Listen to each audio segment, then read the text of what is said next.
আসসালামু আলাইকুম, welcome to my আম্মুর কিচেন। আজকে আমি আপনাদের সাথে শেয়ার করব সরিষার শাক রান্না। আর এই সরিষার শাকটি আমি ইলিশ মাছ দিয়ে তৈরি করব। আপনারা চাইলে যে কোনো মাছ দিয়ে এই শাকটি রান্না করতে পারেন। চলুন তাহলে দেখে নেওয়া যাক কিভাবে ইলিশ মাছ দিয়ে সরিষার শাক রান্না করা হয়। Subscribe now and press the bell icon. Never miss an update. প্রথমে আমি চুলায় একটি কড়াই বসিয়ে তাতে পরিমাণ মতো তেল দিয়ে দিচ্ছি। তেল গরম হয়ে আসলে পেঁয়াজ কুচি দিয়ে দিব। এখানে আমি মাঝারি সাইজের দুটি পেঁয়াজ নিয়েছি। এবার পেঁয়াজ আমি হালকা ভেজে নিব, খুব বেশি ভাজার দরকার নেই। এখন আমি মশলাগুলো দিয়ে দিচ্ছি। দিয়ে দিচ্ছি হাফ চা চামচ রসুন বাটা, হাফ চা চামচ আদা বাটা। এবার পানি দিয়ে দিচ্ছি যাতে মশলাটা পুড়ে না যায়।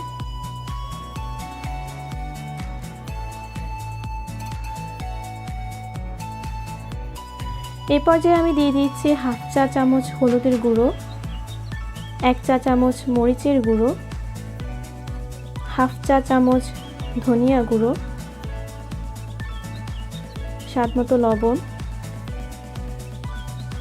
এবার মশলাগুলো আমি খুব ভালো করে নেড়েচেড়ে কষিয়ে নিব। মশলাগুলো থেকে যখন তেল উপরে উঠে আসবে সেই পর্যায়ে বুঝতে হবে যে মশলা কষানো হয়ে গেছে।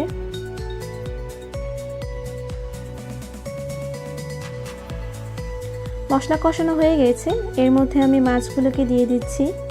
আমি এখানে 3 টুকরো ইলিশ মাছ নিয়েছি। মাছগুলো মশলার সাথে খুব ভালো করে কষিয়ে নিতে হবে। মাছগুলো কষানোর জন্য আমি এখানে পানি ব্যবহার করব। আমি 1 কাপ পানি ব্যবহার করছি।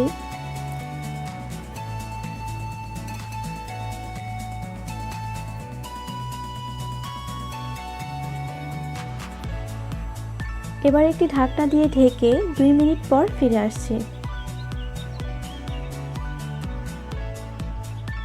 ফিরে এলাম 2 মিনিট পর।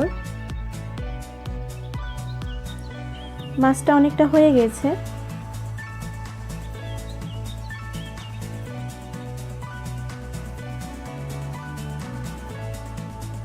তেলটা উপরে ভেসে উঠেছে, আমার মাছগুলো কষানো হয়ে গেছে।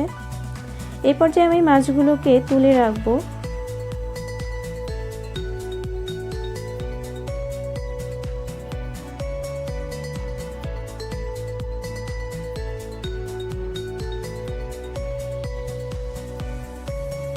এখন এই মশলার মধ্যে আমি সরিষার শাকগুলো দিয়ে দিচ্ছি। এখানে আমি হাফ কেজি সরিষার শাক নিয়েছি, বা 2 আটি শাকও বলা যাবে।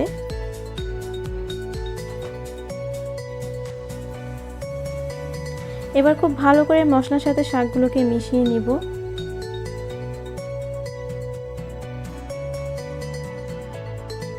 খুব ভালো করে মিশিয়ে শাকগুলোকে কিছুক্ষণ কষিয়ে নিতে হবে।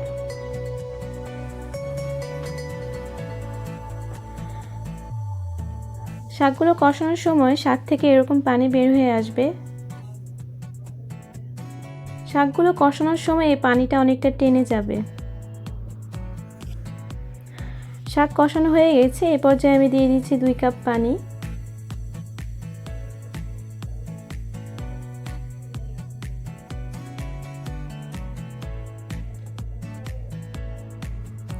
এবার যে মাছগুলোকে আমি তুলে রেখেছিলাম সেই মাছগুলো দিয়ে দিব।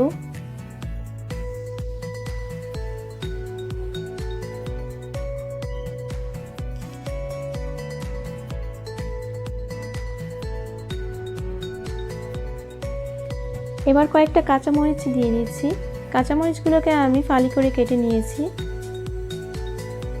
আপনারা যদি ঝাল কম খেয়ে থাকেন তাহলে আস্ত কাঁচামরিচ দিলেও হবে। এখন আমি কিছুক্ষণ রান্না করে নিব। আমি চুলার আঁচ মিডিয়ামে রেখেছি। এই পর্যায়ে আমি 5 মিনিটের জন্য ঢাকনা দিয়ে ঢেকে দিব। ফিরে এলাম 5 মিনিট পর।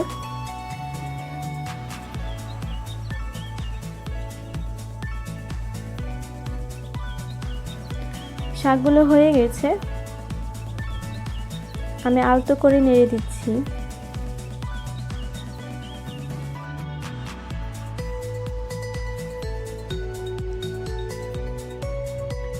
হয়ে গেল ইলিশ মাছ দিয়ে সরিষার শাক রান্না।